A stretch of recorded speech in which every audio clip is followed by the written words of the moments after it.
और साजिश के तहत हुड्डा ने कांग्रेस के 30। ये किसने किसके साथ समझौता कर लिया, किसने किसको हरवा दिया, कौन किसके साथ था, कौन किसके साथ गद्दारी कर रहा था, अब इन बातों का कोई महत्व नहीं है, क्योंकि हकीकत दुनिया चमत्कार को नमस्कार करती है। भारतीय जनता पार्टी तीसरी बार हरियाणा में अकेले अपने दम से, और मित्रों को याद होगा कि मैंने सारे चुनाव के दौरान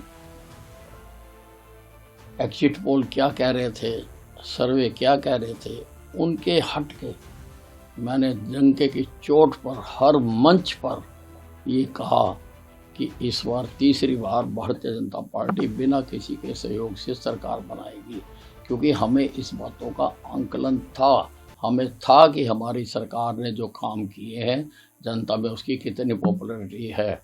मैं यहाँ पर जनता कैंप लगाता था, 5-5, 6-6 हज़ार आदमी आते थे यहाँ पर, कम नहीं है वो आंकड़ा, 5-5, 6-6 हज़ार आदमी। हमारे से उम्मीद थी तो आते थे, मैं कोई एडवर्टाइजमेंट तो देता नहीं था, मैं किसी को बुलाता नहीं था, लेकिन आपने खुद देखा, जो आप चार साक्षी हो इस बात के, 6-6 हज़ार आदमी अगर हर हफ्ते आ रहे हैं तो आप लगा लो कि 5 साल में कितने आए होंगे।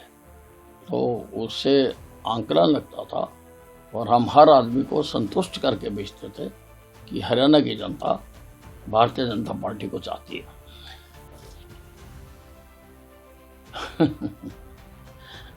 अब ये तो जांच करानी पड़ेगी कि सुरजेवाला जी ने खुद भी किसी मोटर ड्राइविंग स्कूल में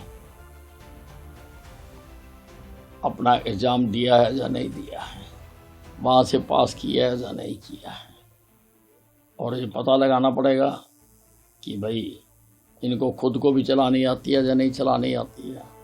अरे दूसरों की बात करते हो, पहले अपना खुद तो देखो। तुमने क्या किया, तुमने कांग्रेस का बंटा धार कर दिया, तुम्हें तो एक्सेलेटर पे तो तुम्हारा पैर जाता ही नहीं है, तुम्हारा तो पैर परमानेंट ब्रेक पे लगा हुआ है, इसीलिए 3 बार से सत्ता से बाहर हो, इसीलिए 3 बार से सत्ता से बाहर हो।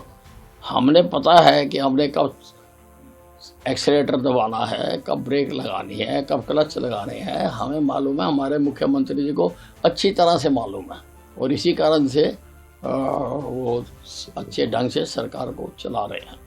विश्वपति का चुनाव जो है वो हो गया। हाँ, उपराष्ट्रपति जी का चुनाव, सीपी राधाकृष्णन जी का चुनाव भारी मतों से वो विजयी हुए हैं, और इसमें जो सबसे महत्वपूर्ण बात है कि राहुल गांधी जी ने अपना वोट नहीं डाला, वो बाहर चले गए। अब प्रश्न उठता है कि जो अपना वोट नहीं डालता, क्या उसको दूसरों की वोट मांगने का अधिकार है? क्या उसको दूसरों की वोट मांगने का अधिकार होना चाहिए? जो अपनी वोट नहीं डालता, जो वोट की कीमत ही नहीं समझता, तो वो दूसरों को कैसे कह सकता वोट डालने के लिए? देखिए, ऐसा है, कुछ बच्चों को रोने की आदत होती है, उनमें मुंह में दूध डाल दो तब भी रोते हैं, जूस डाल दो तब भी रोते हैं, लॉलीपॉप डाल दो तब भी रोते हैं। प्रधानमंत्री जी ने स्थिति का जायजा लगाकर जहाँ जहाँ जितनी ज़रूरत थी, प्रधानमंत्री जी का दिल इस देश के नागरिक के लिए धड़कता है, वो अपने सारे कर्म को छोड़कर वो पंजाब में आए, और 1600 करोड़ रुपए की उन्होंने राशि दी है, 1500 करोड़ रुपया उन्होंने हिमाचल को दिया है।